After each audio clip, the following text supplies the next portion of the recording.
Hello and welcome. My name is Disaster. This is Battlefield 1, and in today's weapon review, we're going to be taking a closer look at the Mosin-Nagant M91, one of two new available primary weapons from the In the Name of the Tsar DLC for the Scout class in Battlefield 1. As per usual for these weapon reviews, we're going to be taking a look at the unlock requirements of this weapon, as well as of course the stats of this weapon, how it performs on the battlefield, how the two different variants compare both to each other and other available weapons out there, and last but certainly not least, of course, we're going to take a closer look at how to get the most out of this weapon when using it on the battlefield.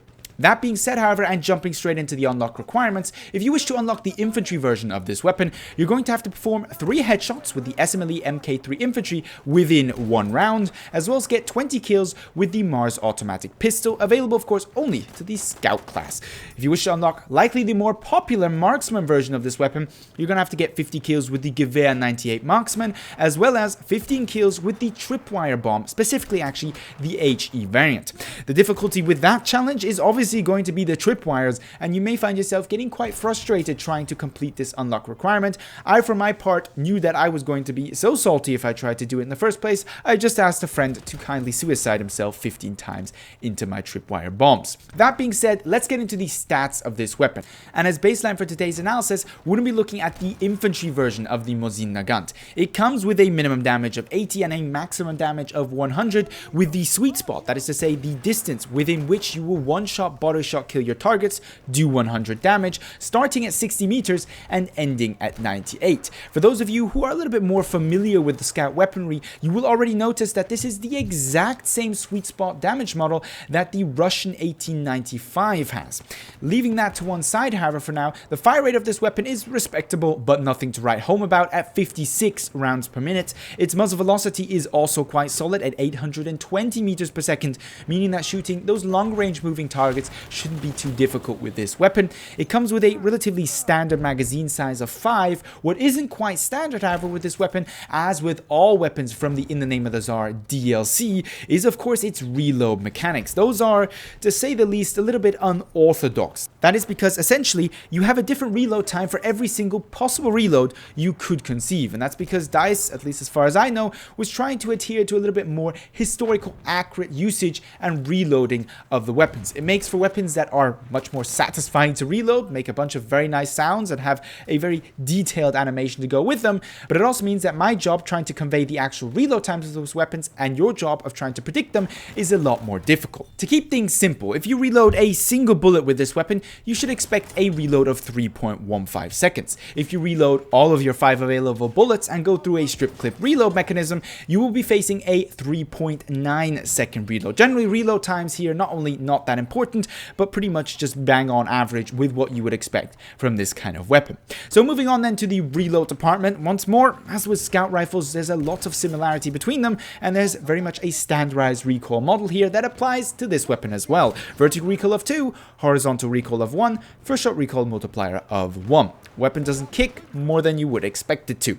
When it comes to the spread mechanics, once more standardized values here with a base ADS that's aiming down sight while not moving of 0, meaning that your bullet is going to be perfectly on target once you've accounted, of course, for bullet drag and bullet drop. Furthermore, an accuracy that's while aimed down sight and moving of 1, and hipfire accuracy that's while standing and moving simultaneously of 4.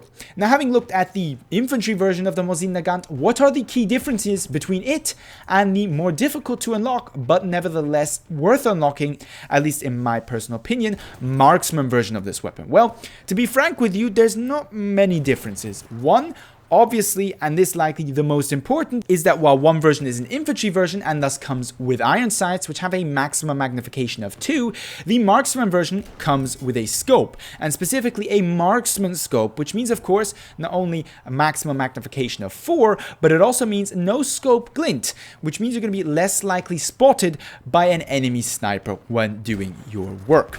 Furthermore to those differences, we've got a small difference in recoil decrease, not that that's too relevant for Scout rifles, nevertheless there is one, with the Mosin-Nagant M91 infantry at recoil decrease of 4.5, essentially reducing or losing its recoil faster than the marksman would with a recoil decrease value of 3. Furthermore, similarly, we've got a difference in spread decrease value, with the infantry variant getting rid of its spread much quicker with a spread decrease value of 10.05 than the marksman variant would at 6.7. Once more, not really something that's going to make a big difference to your playstyle. If you're deciding between these two weapons, there's really only two factors that are going to play into this decision. A, have you already unlocked both of them, because one of them is significantly harder to unlock than the other? And B, are you more of an iron sights person, or are you more of a scope person? Because for a matter of fact, when it comes to magnification, both of these weapons are, while not identical, quite similar. So I find it much more being a matter of personal preference of iron sights versus scope than really anything else. Having talked about the weapon stats and how they compare to each other, let's talk about this weapon and how it compares to other available weapons out there. And I'm going to be focusing here on the marksman variant for a reason that you'll figure out in just a second. This weapon is essentially exactly identical to the Russian 1895. Actually, it's scarily similar to that weapon in many sense. If we compare the marksman to the sniper variant of the 1895, we'll find that pretty much, other than reload times, which is to be expected, they have the exact same values. The only difference, other than their reload times, which isn't important, is that one is a marksman variant and the other is a sniper variant. The Russian 1895, of course, doesn't have a marksman variant, and thus either comes in an iron sight configuration or full-out sniper configuration, which brings, of course, with it the disadvantage of scope glint giving away your position. So for those of you who enjoy the Russian 1895 and have been longing for a marksman version of this weapon, the Mosin-Nagant is essentially just that. Same sweet spot, that medium range sweet spot for scout players, a little bit further out than something like the SMLE, but a little bit further in than something like the BF1 98, and to add on to that, actually a quite large sweet spot. At 38 meters, there's quite a few targets that you can get within your sweet spot range. However, I'd always argue that sweet spot shouldn't be the primary motive for choosing your weapon. So a sniper rifle as whole, independent of its sweet spot damage model, how does the Mosin-Nagant really fare to the general competition out there?